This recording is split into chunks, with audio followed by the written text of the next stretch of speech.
जहां यूपी में 9 सीटों पर होने वाले विधानसभा चुनाव की तारीख बदल गई है। अब 13 नवंबर की बजाय 20 नवंबर को वोटिंग होगी, जहां नतीजे 23 नवंबर को ही आएंगे। उपचुनाव की तारीखों में बदलाव के लिए बीएसपी, बीजेपी, कांग्रेस और आरएलडी समेत कई पार्टियों ने चुनाव आयोग को पत्र लिखा था। राजनीतिक दलों के अनुरोध के बाद चुनाव आयोग ने अब तारीखों को पुनः निर्धारित करते हुए 20 नवंबर को मतदान की घोषणा की है। यूपी के साथ साथ पंजाब और केरल में मतदान की तारीखों में भी बदलाव किया गया है।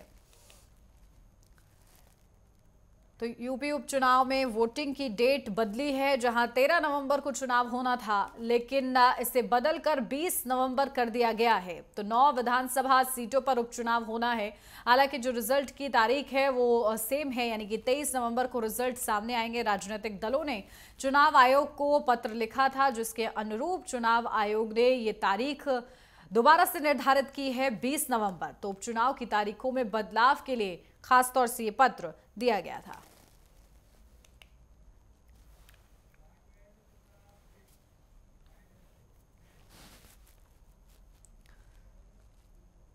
अपडेट ले लेते हैं, हमारे UP state head Raghavendra Pratap Singh हमारे साथ जुड़ गए हैं। सीधा उन्हीं का रुख करते हैं। राघवेंद्र, क्या कुछ जानकारी? देखिए, तारीखों में बदलाव हुआ है, लेकिन इसी के साथ सियासी बयानबाजी भी हुई है।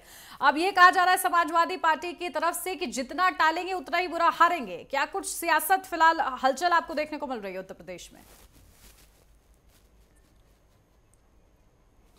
बिल्कुल उन्नत इतना तो जरूर है कि निर्वाचन आयोग को उपचुनाव की तारीखों का ऐलान करने से पहले ये जरूर सोचना चाहिए था, इस बात पे जरूर गौर करना चाहिए था कि कार्तिक पूर्णिमा का गंगा स्नान एक बहुत बड़ा स्नान होता है। हिंदुओं के एक तरह से ये बहुत बड़े फेस्टिवल के रूप में देखा जाता है। तमाम लोग स्नान पूजा पाठ में व्यस्त रहते हैं, वोट परसेंटेज भी कम होता।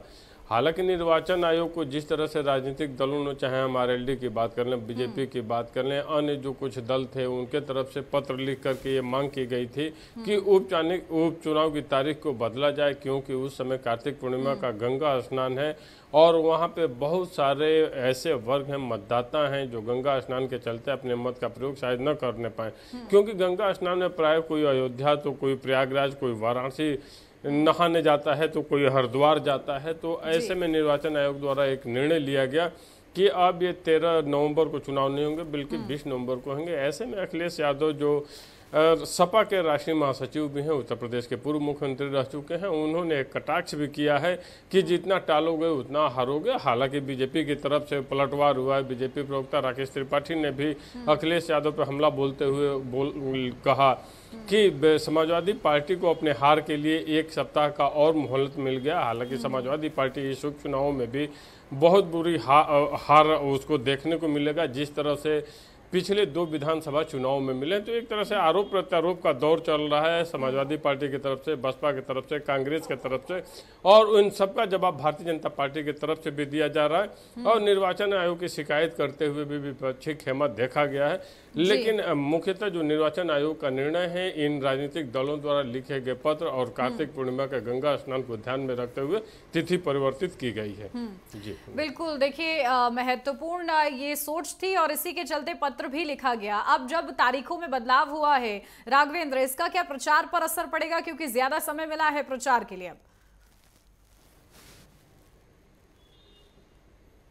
बिल्कुल उन्नत, अगर हम प्रचार की बात कर लें तो ये वैसे ही है कि अगर किसी परीक्षार्थी को अपना परीक्षा देना है और उसका एग्जामिनेशन 10 तारीख को हो, अचानक उसे ये जानकारी मिले कि अब उसकी परीक्षा 15 तारीख को होगी, तो इससे इनकार नहीं है कि निशंक को 4 दिन और एक्स्ट्रा पढ़ने को मिल जाते हैं। उसी तरह इन राजनीतिक नेताओं का, राजनीतिक दलों का जो ये परीक्षा ही कहा जाएगा, जब चुनाव की तिथि में 1 सप्ताह का समय मिल रहा है, तो कहीं ना कहीं जितने भी प्रत्याशी हो, चाहे किसी भी दल के हों, बीजेपी के हों, कांग्रेस के हों, सपा के हों, बसपा के हों, आरएलडी के हों, सुभाषपा के हों, जिस भी राजनीतिक दल के नेता हैं जो चुनावी मैदान में ताल ठोक रहे हैं, या जो निर्दलीय प्रत्याशी हैं, उनको 1 सप्ताह का एक महत्वपूर्ण समय मिल रहा है, जो अपने प्रचार प्रसार के माध्यम से अपने को और मजबूत कर सकते हैं, अपने वोट प्रतिशत को बढ़ाने का प्रयास कर सकते हैं। तो एक तरह से कहा जा सकता है कि तिथि में जो बदलाव हुआ है, जो 1 सप्ताह का अतिरिक्त समय मिला है, ये सारे राजनीतिक दल और सारे नेताओं के लिए काफी फायदेमंद होगा और वो अपना प्रचार प्रसार और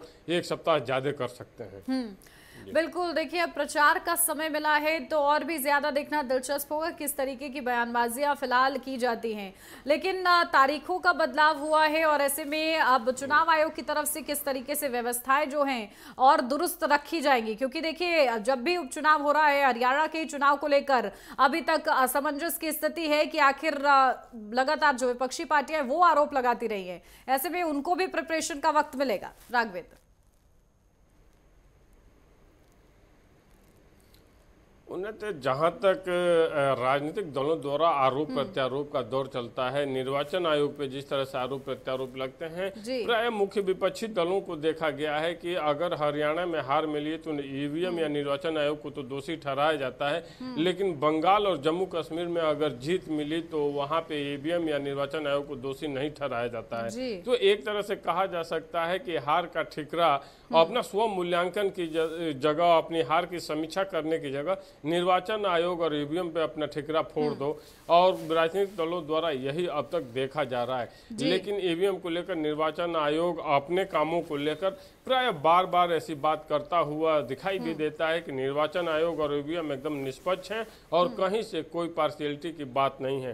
तो एक तरह से विपक्ष की तरफ से जो आरोप लगते हैं वो हारने के बाद, जहाँ पे हारते हैं विपक्षी पार्टी वहां पर तो आरोप प्रत्यारोप लगाते हैं, लेकिन जहां पे उनको जीत मिलती है वहां पे उनको काफी निष्पक्षता दिखाई दे रही है। आप लोकसभा चुनाव को भी देख लीजिए शुरुआती दौरों में, या हरियाणा चुनाव को देख लीजिए, शुरुआती दौरों में कांग्रेस रुझानों में आगे थी, तो जब तक रुझानों में आगे थी तब तक निर्वाचन आयोग और ईवीएम पे कोई भी आरोप प्रत्यारोप नहीं लगे थे, कोई दोषारोपण भी कांग्रेस की तरफ से नहीं किया गया जी।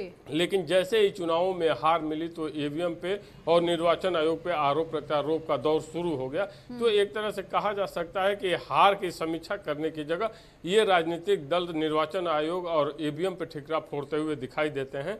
हालांकि अगर भारतीय जनता पार्टी की बात करें तो अपनी हार को जहां पे हारती हुई उसे भी स्वीकार करते हुए दिखाई देती है, चाहे जम्मू कश्मीर की हम बात कर लें, बंगाल की बात कर लें, झारखंड की बात कर लें, या पिछले विधानसभा चुनाव में जैसे राजस्थान में उसे हार मिली थी, वहीं छत्तीसगढ़ में उसे हार मिली। तो एक तरह से कहा जा सकता है कि भारतीय जनता पार्टी आरोप प्रत्यारोप पे निर्वाचन आयोग पे या ईवीएम पे तो नहीं लगाती है, लेकिन मुख्य विपक्षी दल लगाते हुए दिखाई देते हैं जहां भी उनको हार का सामना करना पड़ता है। बिल्कुल राघवेंद्र, समाजवादी पार्टी के अलावा और किस तरीके से प्रतिक्रियाएं मिल रही हैं इस तारीख के बदलाव को लेकर?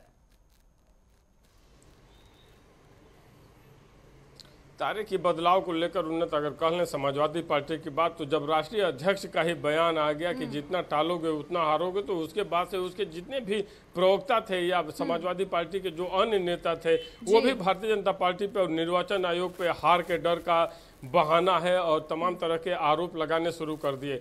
हालांकि अगर विधानसभा चुनावों के सेगमेंट में हम बात कर लें तो पिछले 2 विधानसभा चुनावों की बात कर लें तो योगी आदित्यनाथ 37 साल बाद ऐसे मुख्यमंत्री थे जिन्होंने सत्ता पे दोबारा रिपीट करके पुनः मुख्यमंत्री बने। इसके पहले उत्तर प्रदेश में देखा जा सकता था कि 5 साल बाद यहाँ पे सत्ता परिवर्तन हो जाता था। तो एक तरह से भारतीय जनता पार्टी विधानसभा में उपचुनाव की बात लिया, आगामी विधानसभा चुनाव को लेकर तो काफी निश्चिंत दिखाई देती है।